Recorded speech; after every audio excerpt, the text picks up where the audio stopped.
Yeah, it's definitely the Suga Show 2.0. I have so many more tools and so much more sweet finishes, and I wanted to show more, but you know, it is what it is. Yeah, this year's been a fucking good year for me. This is one of my, I think I'll look back and be like, 2020 was a fucking sweet year. It was a big, when I fought Jose Quinones, it was coming back from a 2-year layoff, little over 2 years. And it was just like, I have vivid memories of walking around, taking the dogs on a walk, and at night, every night, and just picturing Joe Rogan holding my hand up, and saying, that I won. And I have that vivid memory and feeling of when it happened, when I knocked out Jose Quinones, and it was a pretty powerful moment with having that layoff, dealing with all that adversity. And then I was like, I'm back. I'm ready to go. I'm ready to take over the game. I felt so fucking good in there. And then I fight Eddie Wineland, do what I did to Eddie, and I was just feeling good. So I coming off 2 first-round knockouts, and then I get up another fight that I pictured going the same way, fighting Cheeto. Obviously that didn't work out, but it's still, I feel like I remember when I was like 16, I watched The Secret on Netflix. You ever see that? What is it? It was all about manifesting, just believing and thinking about stuff, and it happens. And I remember just like thinking about all this, and it's crazy that it's happened. And I've always thought about becoming champ and stuff, but it's pretty much the same mindset. It's just, if I keep winning, you keep getting good. You have to have fighting skills. And thankfully, I love training. I love being here. You guys hung out with me today. It's Wednesday. Went and hit mitts. Came and done jiu-jitsu. Like, I enjoy training. And so you have to be able to keep winning. You got to be able to train, get good. Then you go out there and win. And my style, I have a sweet style. I'm fast and explosive, and I can put people's lights out. I've been doing it since I was 16, and I'm 26 now, so I'm dipping into my prime. So there's just so many good years ahead that I can see in the future. I mean, like, as far as I'm gonna fight, have a lot more fights. Hopefully, fight February 13th in Vegas. That's the plan. I had 3 fights in 6 months this year. So next year I'm looking to have 3-4 fights again and continuing doing what I've been doing. I don't look at that Cheeto fight like, it's weird how the fans look at people. They're like, oh, he's done, it's over. It's like, if you understand fighting, you break down that fight. You don't say a lack of skill in it. There was nowhere I lacked skills. I was busting him up. I mean, I landed clean shots. He kicked a nerve, and there's a nerve right here that gives you something called drop foot. And it's still a fight, and people act like I don't understand that I still lost the fight. Like, I get that 100%. I said I'm the only undefeated fighter in the world that's lost. I'm mentally undefeated as far as I'm concerned. I didn't lose because my skills weren't good. If he would have went out there and broke me and just submitted me, I'd be like, damn, I lost, got my ass kicked. But that's not how I feel.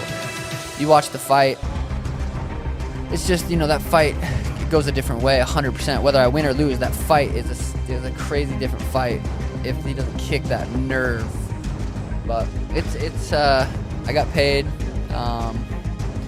Everything's been going good, so I don't look at that as a negative thing that happened in my life at all.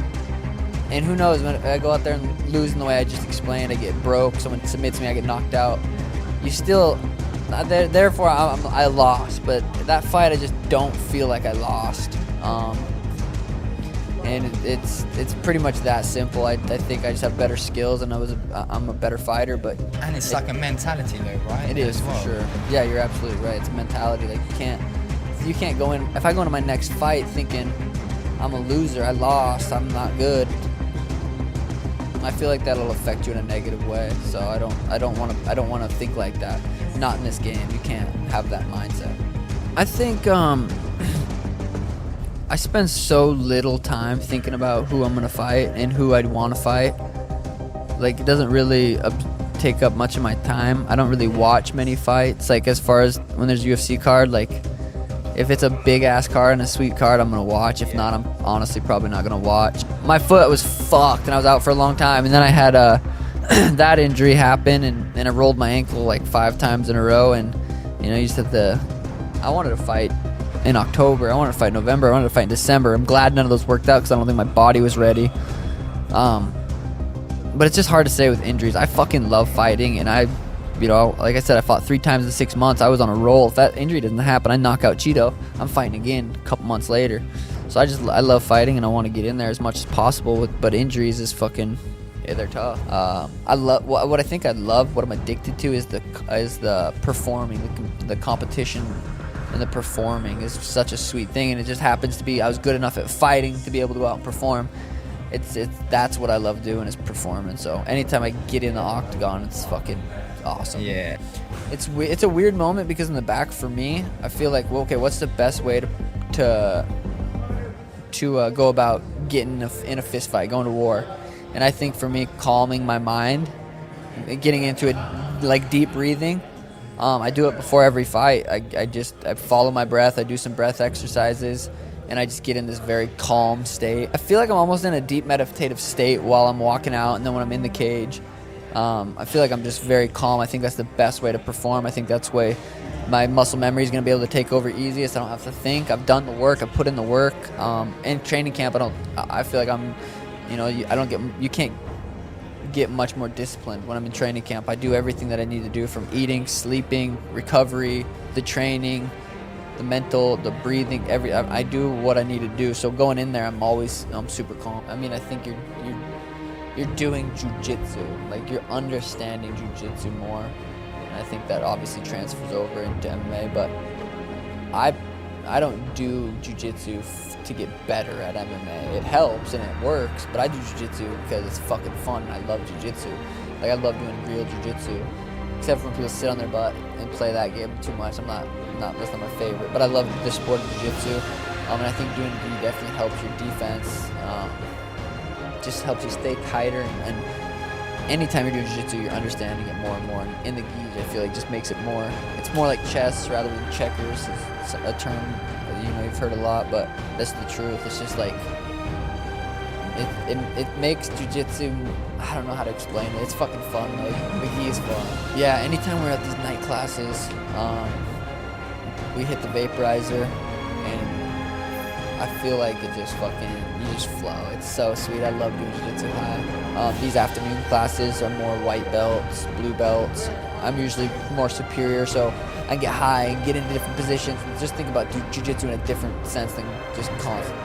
Yeah, experiment more and help them learn things, or help them, get better at their game. High jiu-jitsu at night is fucking, I honestly don't think there's anything more fun than that. It's the best.